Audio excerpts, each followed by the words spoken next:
الأسبوع القادم هو أسبوع الحسم المطلق، وقد يؤدي إلى هزائم كبرى خاصة للجانب الأمريكي في ظل استعدادات إيرانية في ذروتها.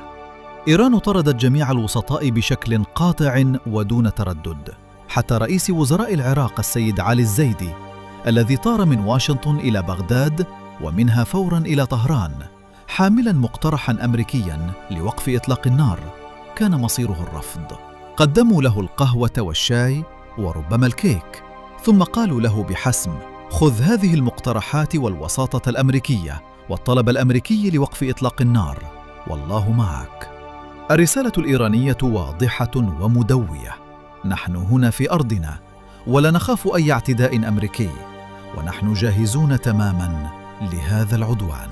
أمريكا كانت تعتقد أن التهديدات وتوسيع الحرب وضرب محطات الكهرباء الإيرانية ستجبر طهران على العودة لمائدة المفاوضات وتقديم تنازلات كبرى، لكن الرد الإيراني جاء قاطعاً: لا مفاوضات جديدة، فقد تفاوضنا من قبل ووقعنا مذكرة تفاهم بتوقيع أمريكي مليء بالخربشة، ولم تلتزموا بها أبداً، لذلك لا ثقة مطلقة فيكم ولا في اتفاقاتكم. إيران أثبتت أنها تملك أسلحة غير عادية، وهذا ما ظهر جلياً في قصف قاعدة الأزرق والقاعدة الأمريكية في العقبة بالأردن. المفاجأة الكبرى للصدمة الأمريكية هي انتقال إيران من ضرب المنشآت إلى مرحلة استهداف مهاجع الجنود الأمريكيين بشكل مباشر. خطة إيران الحالية ترتكز على إلحاق أكبر عدد ممكن من الخسائر في الصفوف الأمريكية وفي القواعد المنتشرة بالمنطقة.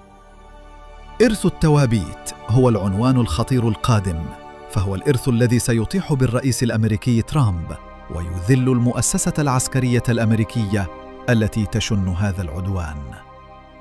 القواعد الأمريكية في الخليج والأردن ستكون هدفاً رئيسياً للتوسيع والضربات الإيرانية القادمة، لتتحول الضربات المتبادلة إلى هجمات إيرانية مباشرة في عمق الجبهة الأخرى. إسرائيل أدركت هذه الحقيقة تماماً، وفتحت ملاجئ تل أبيب الكبرى ووضعت قواتها في حالة تأهب قصوى، لأنها تعلم أن الانتقام الإيراني قادم لا محالة. حزب الله سيدخل الميدان بقوة، وأنصار الله في اليمن سيشاركون في المعمعة بدور أساسي بعد إغلاق مضيق باب المندب والاستعداد لجبهات أخرى. إيران تمتلك أسلحة سرية لم تظهر بعد، إلى جانب ترسانة صواريخ